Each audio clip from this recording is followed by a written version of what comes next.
चलिए, अभी तक हमने देखा कि जो हमारी द्वितीयक कोशिका बन गई, अब द्वितीयक कोशिका में अर्धसूत्री विभाजन हुआ, तो द्वितीयक कोशिका में हमारे गुणसूत्रों की संख्या कितनी हो गई? द्वितीयक कोशिका में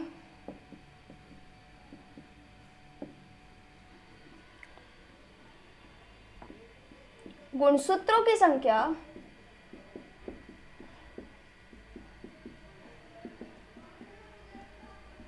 23 हो गई। अब इनमें क्या होता है, हमारे बार बार अर्धसूत्री विभाजन होते जाते हैं, अब हमारे शुक्राणु प्रसूप कोशिकाएं बन जाती है।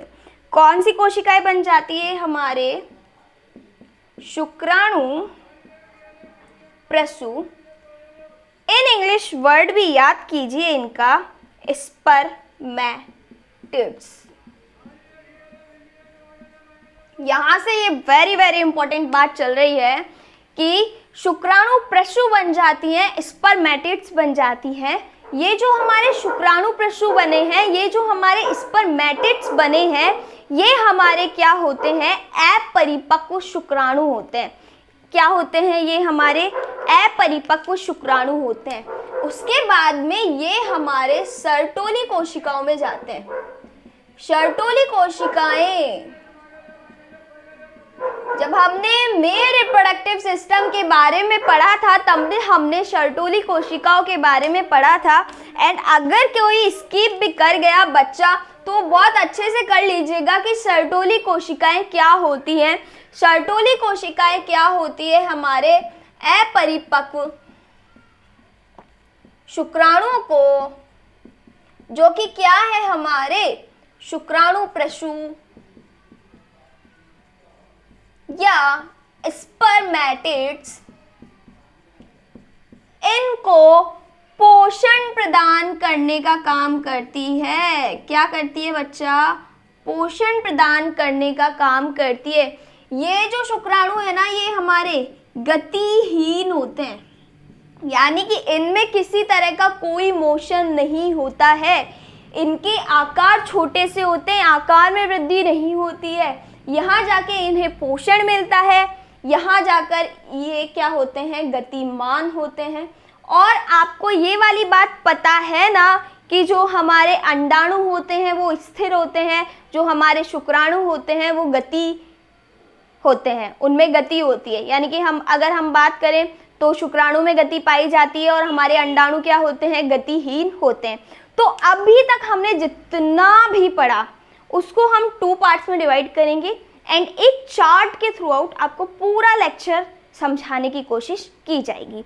होप सो आपको समझ में आता है। जिनको अच्छा लगता है, समझ में आता है, बिल्कुल मुझे बताएं, और नहीं आ रहा है तो हम ये भी रीज़न ढूंढेंगे ना कि आपको क्यों नहीं आ रहा है। तो चलिए अब हम देखते हैं आगे।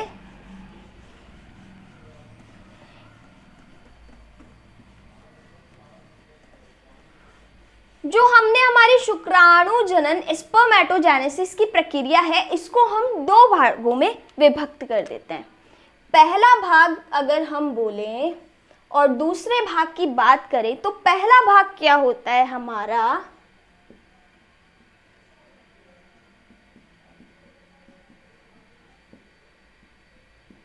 स्पर्मेटोसाइटोजेनेसिस एंड नेक्स्ट भाग है हमारा स्पर्मियोजेनेसिस। इसमें क्या होता है? हमारे स्पर्मेट्स यानी शुक्राणु प्रसूप का निर्माण होता है। किसका निर्माण होता है?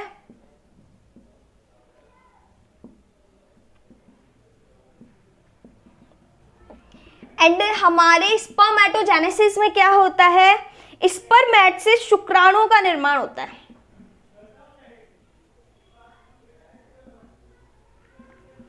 स्पर्मेटिड से हमारे किसका निर्माण होता है? हमारे शुक्राणु का निर्माण होता है। चलिए, अब ये जो स्पर्मियोजेनेसिस है इसको शुक्राणु कायांतरण भी बोलते हैं हम।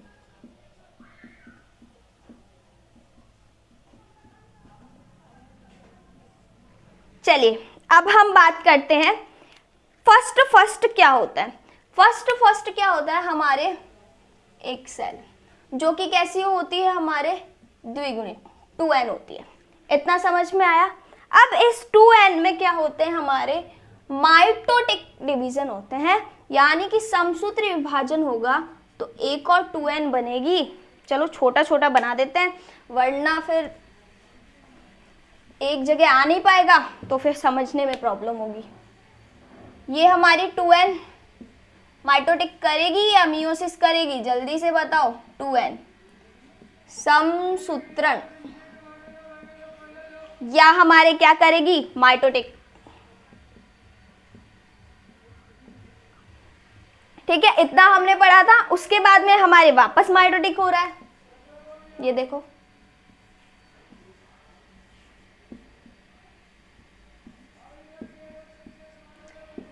ये जो हमारा फेज होता है ना, ये हमारा होता है गुणन प्रावस्था। ये क्या होती है हमारी गुणन प्रावस्था, यानी कि ये जो अवस्था होती है इनमें हमारी कोशिकाएं कौन सी नर जर्म कोशिकाएं क्या करती है समसूत्रण करती है। अब इन नर जर्म कोशिकाओं में समसूत्रण होता है तो इनमें से कोई भी एक कोशिका, हमने बात नहीं की थी सारी कोशिका, कोई भी एक कोशिका क्या करती है नॉन डिवीजन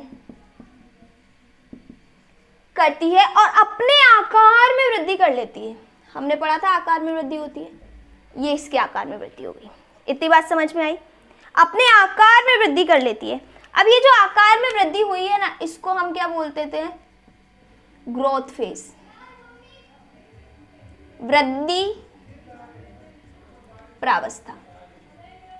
अब हमने देखा था वृद्धि प्रावस्था के बाद क्या होता है हमारा अर्धसूत्रण प्रारंभ हो जाता है, मियोसिस प्रारंभ हो जाता है। तो इनमें क्या होगा अर्धसूत्रण होगा तो हमारे क्या होंगी अगुणित कोशिकाएं बन जाएगी। पहली बार हमारे जब अर्धसूत्रण हुआ था तो हमने उन्हें क्या बोला था प्राथमिक शुक्राणु कोशिका बोला था, यही बोला था हमने। तो ये हमारी क्या होंगी प्राथमिक शुक्राणु कोशिका। अब इन कोशिका में हमारे वापस अर्धसूत्रण होगा, वापस अर्धसूत्रण होगा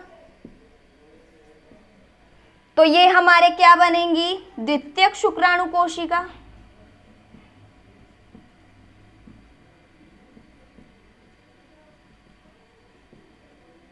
इतना समझ में आया। इसको मैं वापस समझाती हूँ, आप इसका स्क्रीनशॉट ले लो तब तक, क्योंकि आपको नहीं दिख रहा होगा नीचे का शायद, तो फिर मैं इसको ऊपर लिखकर समझाती हूँ आपको कि किस तरह से हुआ है। ठीक है, तो चलो वापस देखते हैं एक और बार हम क्या हुआ है। बहुत प्यारी सी कहानी कि हमारे स्पर्मेटोजेनेसिस क्या होता है, बहुत अच्छे से इन डीपली आपको डिफाइन किया गया है। कहीं से भी इसके क्वेश्चन करोगे कुछ नहीं छूटेगा। लेकिन अभी स्पर्मेटोजेनेसिस के ही करना, इससे आगे इसके अंदर हम हार्मोन्स के बारे में भी करेंगे एंड स्पर्म्स की स्ट्रक्चर के भी बारे में करेंगे। तो वो टॉपिक हम नेक्स्ट वीडियो में करेंगे क्योंकि हमारा ये वीडियो बहुत लंबा चला जाएगा फिर। तो देखा हमने कि हमारी 2n थी, है ना, इसमें क्या हुआ हमारे समसूत्रण हुआ। समसूत्रण हुआ तो हमारे वापस 2n बन गई, 2n बन गई। इस 2n में वापस समसूत्रण हो गया, वापस 2n बन गई, वापस 2n बन गई, वापस 2n बन गई। इसको हमने क्या बोल दिया बच्चा गुणन प्रावस्था बोल दिया, मल्टीप्लिकेशन फेज बोल दिया। अब इनमें से कोई भी एक सेल आकार में बड़ी हो जाती है। कोई भी एक सेल आकार में बड़ी होने के बाद क्या करती है हमारे अर्धसूत्रण करती है। ये इसने अर्धसूत्रण किए n n। ठीक है, तो अब ये दोबारा अर्धसूत्रण करेगी n n, दोबारा अर्धसूत्रण करेगी n n। पहली बार जब अर्धसूत्रण हुआ है तो इसको हमने बोला है प्राथमिक शुक्राणु कोशिका, यही बोला है। दूसरी बार अर्धसूत्रण हुआ है तो हमने उसे बोला है द्वितीयक शुक्राणु कोशिका। द्वितीयक शुक्राणु कोशिका क्या करती है? हमारे स्पर्मेटिड्स शुक्राणु प्रशु का निर्माण करती है। किसका निर्माण करती है? ये शुक्राणु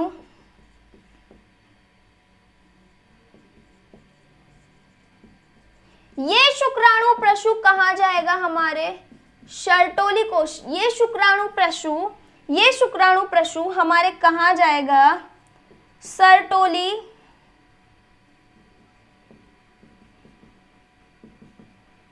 यहां लिख देती हूं मैं।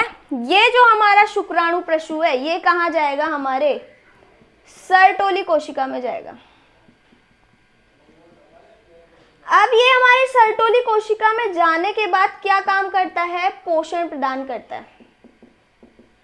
तो यहां से हमें क्या होते हैं? परिपक्व शुक्राणु प्राप्त होते हैं, जो कि कैसे होते हैं? हमारे चलनशील, यानी कि गति करने में सहायक होते हैं। और ये जो हमारे शुक्राणु प्रशु बने हैं ना, ये किसी भी प्रकार की कोई गति नहीं करते हैं। तो आप मुझे कमेंट करके बताएंगे समसूत्री विभाजन, अर्धसूत्री विभाजन, शुक्राणु प्रशु, प्राथमिक कोशिका, द्वितीय कोशिका और हमारे नर जन्म कोशिका, इनमें से आपको कहीं भी कोई भी डाउट हुआ हो तो मुझे बताना। मैं रिप्लाई करके आपको आंसर दूंगी कि ये क्या होता है, या फिर आपको कॉन्टेक्ट नंबर देके आपको पर्सनली मैं बात कर लूँगी। उसके अलावा अगर आपको किसी को भी नोट्स चाहिए तो आप ड्रीम क्लासेस के ऐप पर जाइए, ठीक है, और वहाँ आपको वो नोट्स मिल जाएंगे। Have a good bye, good day and take care. जो हमारा नेक्स्ट वीडियो होगा उसमें हम पढ़ने वाले हैं शुक्राणु की स्ट्रक्चर एंड कुछ हार्मोन्स के बारे में जो हमारे शुक्राणु से रिलेटेड है। Have a good day, bye, take care.